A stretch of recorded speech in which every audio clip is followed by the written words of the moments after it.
अस्सलाम वालेकुम students, welcome to my channel. आज के इस लेक्चर में हम आर्ट के मज़ीद कुछ एलिमेंट्स डिस्कस करेंगे जिनमें शामिल है शेप, फॉर्म एंड स्पेस। ठीक है जी, तो चलिए लेक्चर स्टार्ट करते हैं कि देखिए हर चीज़ जो हमें आस-पास नज़र आती है ना, वो या तो शेप होती है या वो कोई फॉर्म होता है, ठीक है? चाहे पत्थर हो, फूल, कपड़े, घर, कुर्सी, पेंटिंग, ये तमाम चीज़ें जो है ना ये शेप या फॉर्म पर ही मबनी होती है, ठीक है? डेली रूटीन में ना हम अक्सर शेप और फॉर्म को एक जैसा समझ लेते हैं, जबकि आर्ट की ज़बान में दोनों के मायने जो हैं वो बहुत मुख्तलिफ है। शेप जो है ना वो एक ऐसी एनक्लोज्ड स्पेस होती है जो लाइंस या बैकग्राउंड के कॉन्ट्रास्ट से बनती है, ठीक है? शेप टू डायमेंशनल होता है, 2D होता है शेप, ठीक है? यानी सिर्फ लेंथ और विड्थ होती है। शेप में उसमें डेप्थ नहीं होती, क्योंकि जब डेप्थ आ जाता है तो वो 3D की तरफ चला जाता है, ठीक है? तो ये याद रखिएगा कि जो शेप है वो 2D है, ठीक है? शेप भी दो तरह से हमें नजर आ सकती है, एक है आउटलाइन के थ्रू या फिर एरिया फिल करके।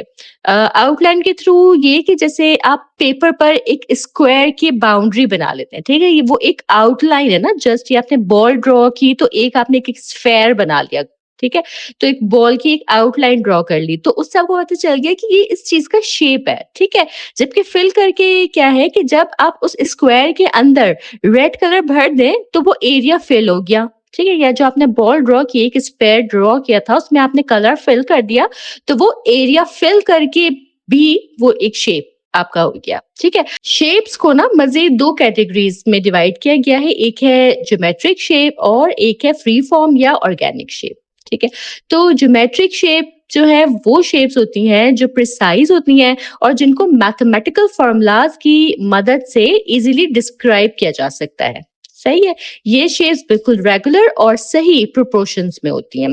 ज्योमेट्रिक शेप्स के जो तीन बेसिक फॉर्म्स होती हैं ना, वो होती हैं सर्कल, स्क्वायर या ट्रायंगल, ठीक है? इसके अलावा बाकी जितनी भी ज्योमेट्रिक शेप्स हैं वो इन्हीं तीनों शेप्स की या तो वेरिएशन होती है या फिर इनके कॉम्बिनेशन से वो बन रही होती हैं, ठीक है? लेकिन जो बेसिक फॉर्म्स है ज्योमेट्रिक शेप्स की वो ये तीन ही है, सर्कल, स्क्वायर और ट्रायंगल, ठीक है? ज्योमेट्रिक शेप के अगर मैं मजीद एग्जांपल्स आपको दूं तो जिसमें इसमें आ जाता है rectangle, Oval, parallelogram, trapezoid, pentagon, pentagram, hexagon, octagon, ठीक है? लेकिन ये तमाम जो है ना, जो इनकी बेसिक शेप है उनकी या तो ये वेरिएशन है या फिर कॉम्बिनेशंस हैं, ठीक है? ज्योमेट्रिक शेप अक्सर जो है वो डेकोरेशन के लिए इस्तेमाल होती है या यूनिफॉर्मिलिटी के लिए इस्तेमाल होती है या ऑर्गेनाइजेशन और नीटनेस का इफेक्ट देने के लिए ना इस्तेमाल की जाती है, ठीक? ये शेप्स जो हैं वो ज्यादातर मैन मेड डिजाइन्स में पाई जाती हैं, जैसे बिल्डिंग्स हैं या फ्लैग्स है, गेम ग्राफिक्स, पैकेजिंग या पैटर्न्स और लोगोज वगैरह में ये दिख रही होती हैं जो शेप्स हैं, ठीक है? इसके बाद हम बढ़ते हैं फ्री फॉर्म शेप्स की तरफ। ये वो शेप्स होती हैं जो इर्रेगुलर और अनइवन होती हैं, ठीक है? इनकी आउटलाइंस कर्व्ड, एंगुलर या दोनों का मिक्स हो सकती हैं। ये शेप्स ज्यादातर नेचर में मिलती हैं। फ्री फॉर्म शेप्स को ऑर्गेनिक शेप्स भी कहा जाता है। ऑर्गेनिक शेप्स जो है उनको कहते हैं जो लाइव चीजें हो ना, जिंदा चीजें हो, उनके खाका या शेडो से जो चीजें हम बना लें वो ऑर्गेनिक शेप्स होती है। जैसे बादल हैं या दरख्त है, पत्ते हैं, पत्थर है, रॉक्स वगैरह, ठीक है? ये लाइव चीजें हैं, तो इनसे हम इनकी आउटलाइन की शेडोज को लेके हम कुछ बना लें तो ये एक ऑर्गेनिक शेप हो गई है, ठीक है?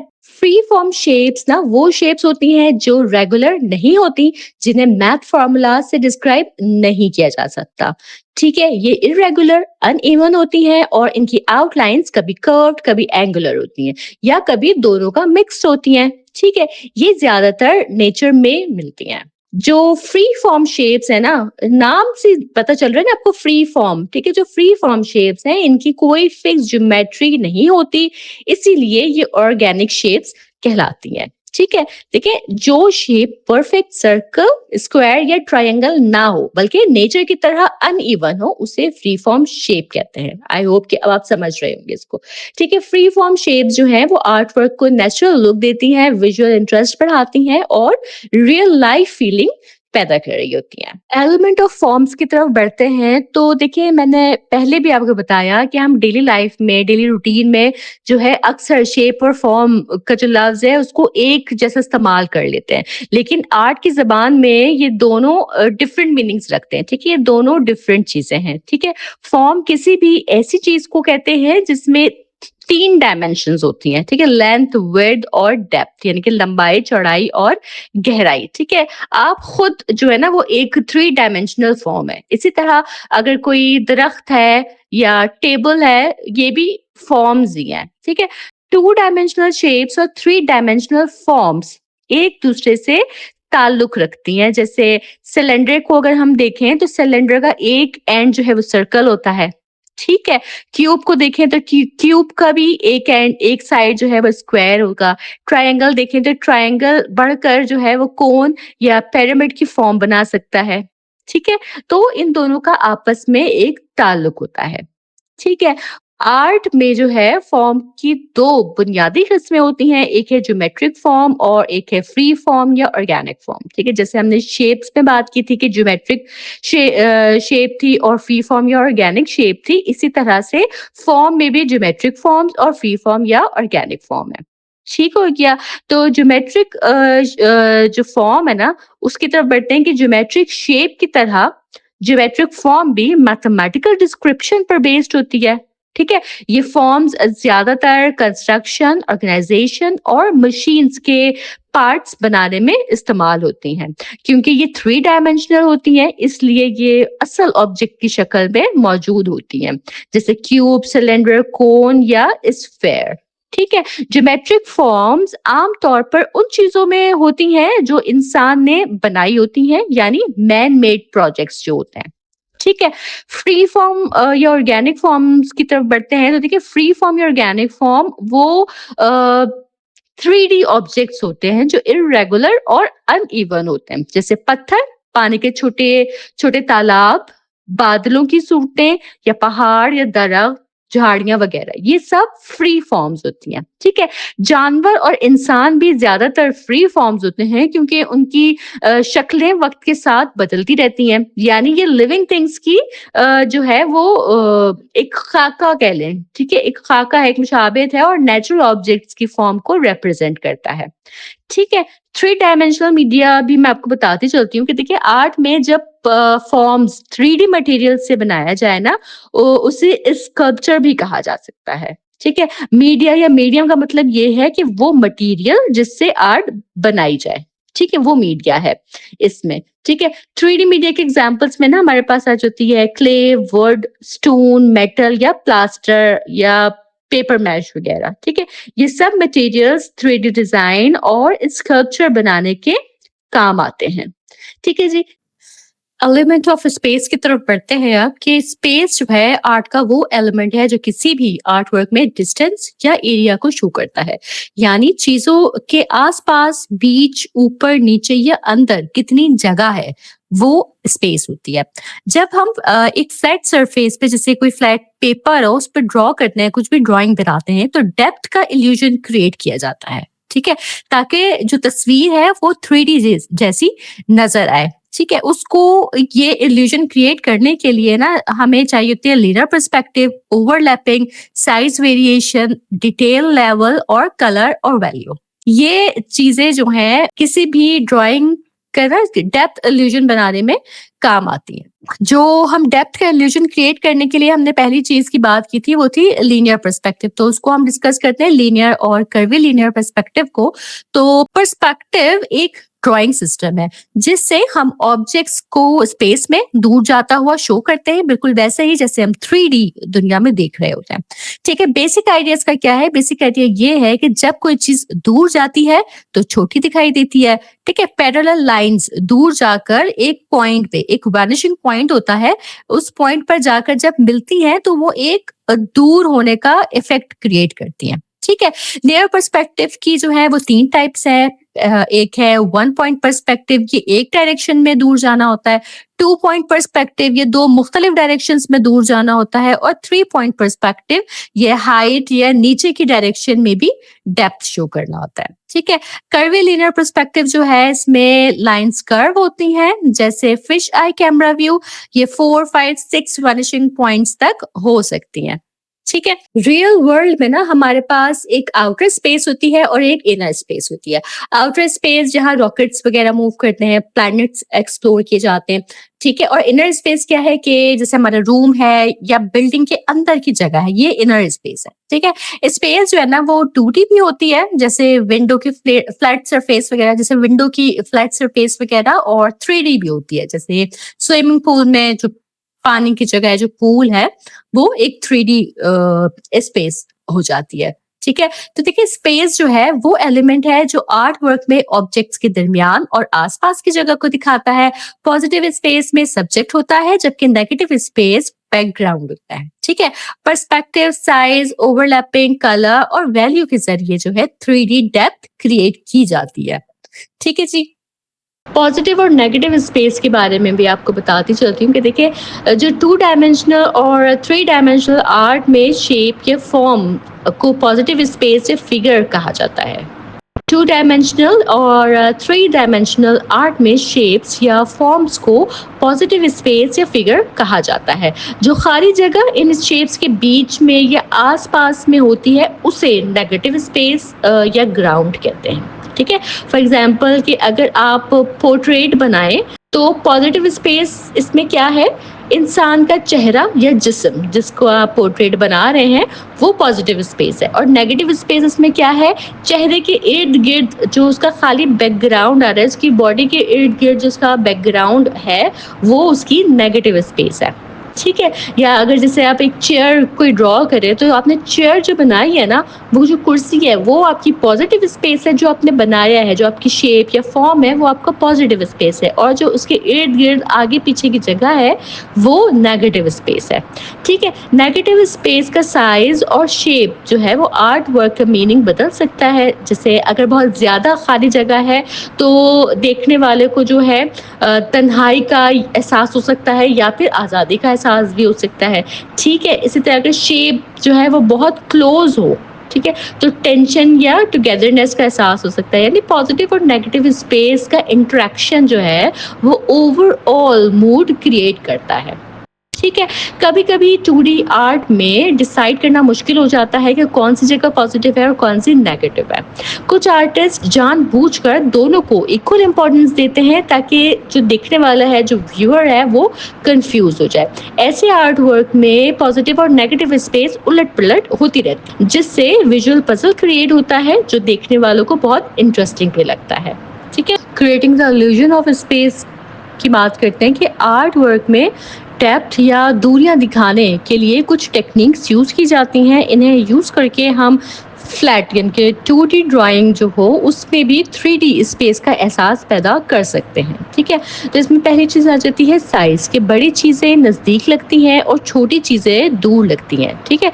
कि अगर दो एक जैसे दरख्त आप बनाएं, ठीक है, जो बड़ा दरख्त है वो आपको नज़दीक लगेगा और जो छोटा दरख्त है वो आपको दूरी का इफेक्ट देगा।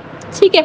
ओवरलैप यानी कि जब एक शेप दूसरे शेप को थोड़ा सा कवर करे तो जो शेप ऊपर ही होती है वो नजदीक नजर आती है। प्लेसमेंट का बड़ा हाथ होता है कि अगर हॉरिजॉन्टल लाइन के मुकाबले में ऑब्जेक्ट की जगह से डेप्थ क्रिएट होती है, कि जो ऑब्जेक्ट हॉरिजॉन्टल लाइन के करीब हो वो दूर लगता है और जो ऑब्जेक्ट कैनवस के बॉटम या टॉप पर हो वो नजदीक लग रहा होता है। ठीक है। एटमॉस्फेरिक पर्सपेक्टिव भी इसमें इम्पोर्टेंट होता है कि जितनी चीज़ दूर जाती है कलर उसका जो है वो हल्का होता जाता है, उसकी डिटेल्स जो है वो कम होती जाती हैं और कॉन्ट्रास्ट कम होता है। ये नेचुरल एनवायरनमेंट जैसा इफेक्ट देने लग जाता है फिर। ठीक है। शेडिंग आ जाता है कि लाइट और शेडो ऐड करने से ऑब्जेक्ट 3D लगने लगता है, बिल्कुल रियल जिंदगी की तरह ना रियलिस्टिक फील उसके अंदर आने लगता है शेडिंग और शेडोज के जरिए। ठीक है, लीनियर पर्सपेक्टिव ये ड्राइंग सिस्टम जो है ना वो रेनेजेंस 1400 टू 1500 में डेवलप हुआ। इसमें पैरेलल लाइंस दूर जाकर वैनिशिंग पॉइंट पर मिलती हुई लगती हैं। इस टेक्निक से ड्राइंग जो है वो रियलिस्टिक और डीप फील होती है। ठीक है, इसकी भी टाइप्स हैं, 1 point perspective, 2 point perspective, 3 point perspective, जो हमने पहले भी डिस्कस किए। ठीक है, तो कभी कभी ये सिस्टम्स कंबाइन भी किए जाते हैं। कॉम्प्लेक्स ड्राइंग जब बना रहे होते हैं ना उस टाइम पर ये तमाम सिस्टम जो है वो कंबाइन भी कर लिए जाते हैं।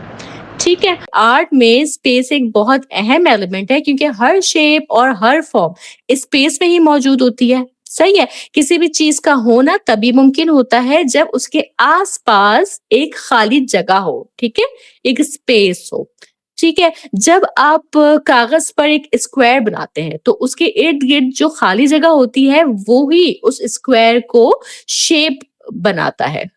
ठीक है, यानी कि अगर उसके इर्द गिर्द में खाली जगह नहीं होगी तो वो शेप क्या है, फिर कुछ पता नहीं चलेगा। ठीक है, लेकिन उसकी इर्द गिर्द की जो खाली जगह है ना वो उस शेप का फील लेकर आती है। ठीक है, अगर स्पेस ना हो तो हम शेप को मुख्तलिफ चीजों से अलग पहचान नहीं पाएंगे। ठीक है, 3D चीजें जो होती हैं जैसे टेबल, ग्लास या इंसान, इनकी हाइट, विड्थ और डेप्थ होती है। इन फॉर्म्स के अंदर भी स्पेस होती है और बाहर भी। यही स्पेस हमें उनकी वॉल्यूम और रियल अपीयरेंस समझने में मदद देती है। ठीक है, स्पेस जो है वही शेप और फॉर्म को जिंदगी देती है। अगर स्पेस ना हो तो कोई भी चीज नजर नहीं आएगी। आर्टिस्ट स्पेस को क्रिएटिवली यूज करके डिस्टेंस दिखाता है, डेप्थ पैदा करता है, इंपॉर्टेंस जो है वो हाईलाइट करता है और कॉम्पोजिशन को बैलेंस देता है। ठीक है, सिंपल एग्जाम्पल मैं आपको दूं तो देखें, आप इमेजिन करें कि एक दरख्त आपने ड्रॉ किया है। ठीक है, तो उस दरख्त की जो शेप है वो तब बनेगी जब उसके इर्द गिर्द की स्पेस उसे डिफाइन करेगी। ठीक है, अगर बैकग्राउंड में आसमान हो, जमीन हो या दूसरी चीजें हो तो हमें लगता है कि दरख्त स्पेस में खड़ा हुआ है। समझ रहे हैं आप?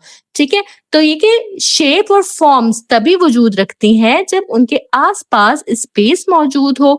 स्पेस उन्हें पहचान देती है और स्पेस को समझना आर्ट को रियलिस्टिक और मीनिंगफुल बनाता है।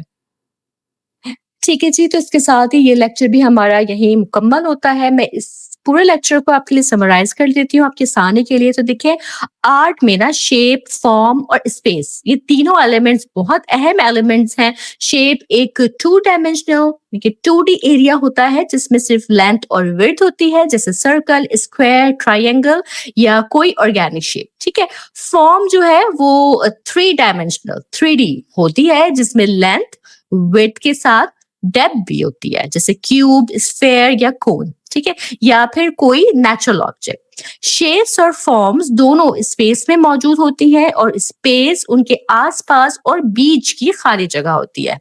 ठीक है, स्पेस 2 किस्म की होती है, एक पॉजिटिव होती है और एक नेगेटिव स्पेस होती है। पॉजिटिव स्पेस वो है कि जहां ऑब्जेक्ट होता है या जो ऑब्जेक्ट है, ठीक है, वो पॉजिटिव स्पेस में आता है।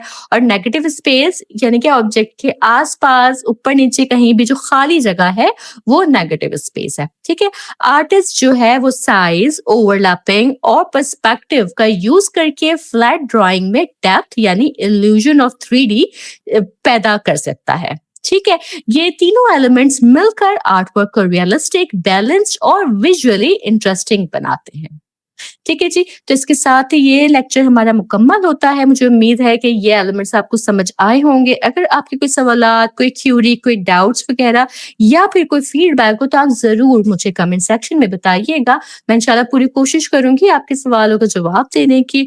और चैनल अगर आपने मेरा सब्सक्राइब नहीं किया है तो मेरा चैनल ज़रूर सब्सक्राइब कर लीजिएगा और मेरे लेक्चर्स को, मेरे चैनल को अपने फेलो स्टूडेंट के साथ वर्चुअल यूनिवर्सिटी के डिफरेंट ग्रुप्स में ज़रूर शेयर करें ताकि मैक्सिमम स्टूडेंट्स इन लेक्चर से अपने मिड टर्म की अच्छी तैयारी कर सके। मैं इंशाल्लाह ताला अपने अगले लेक्चर के साथ जल्द हाजिर होंगी। तब तक आप सब अपना बहुत ख्याल रखिएगा। अल्लाह हाफिज।